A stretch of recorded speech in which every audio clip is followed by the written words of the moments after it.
આવું કરે છે આ મુખવાસ બનાવવા માટે બધું મૂક્યું હતું તાપે.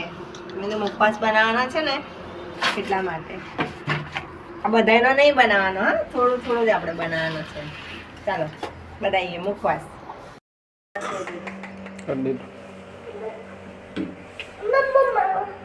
જો તલ છે એમાં થોડી હળદર નાખવાની, આ વલિયારી છે એમાં થોડી નાખવાની, અને અજમો છે.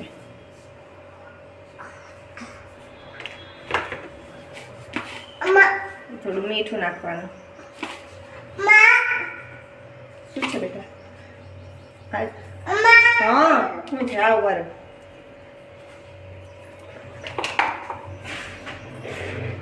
થોડું પાણી મિક્સ કરવાનું.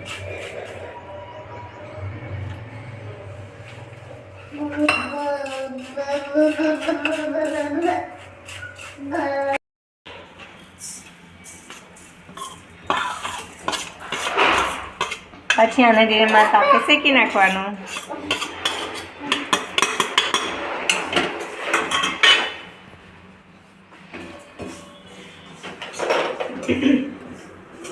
હું જ્યારે મુખવાસ બનાવું ત્યારે મને નિકીબેન અને સમીરભાઈ યાદ આવે કે ખબર છે, હું મારા મુખવાસ બનાવું એટલે નિકીબેન કહે ના ચાલે તો મારું બનાવી દેજે. જો નિકીબેન સમીરભાઈ મુખવાસ બનાવી આપજો. હા, હું મુખવાસ બનાવું છું.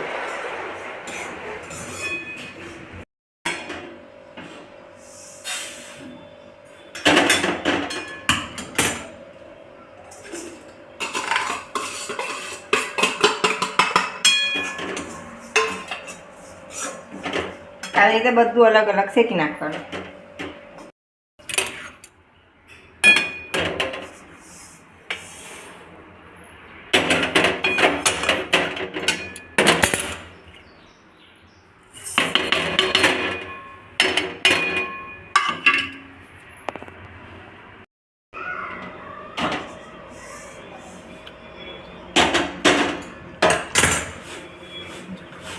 આવી રીતે બધું મિક્સ કરી દેવાનું. આપણો મુખવાસ તૈયાર. આમાં બીજું પણ કંઈ નાખવું હોય તો નંખાય, હા, પણ આપણી જોડે જેટલું અવેલેબલ છે ને એટલું જ આપણે નાખ્યું છે. આમાં અળસી નાખવી હોય તો નંખાય, ખાંડ નંખાય, ધાણા દાળ જે પણ નાખવું હોય નંખાય, પણ આપણી જોડે તો ખાલી આ 3 જ હતું એટલે 3 જ નાખ્યું છે. ઠંડો થાય એટલે પછી ડબ્બામાં ભરી લેવાનું.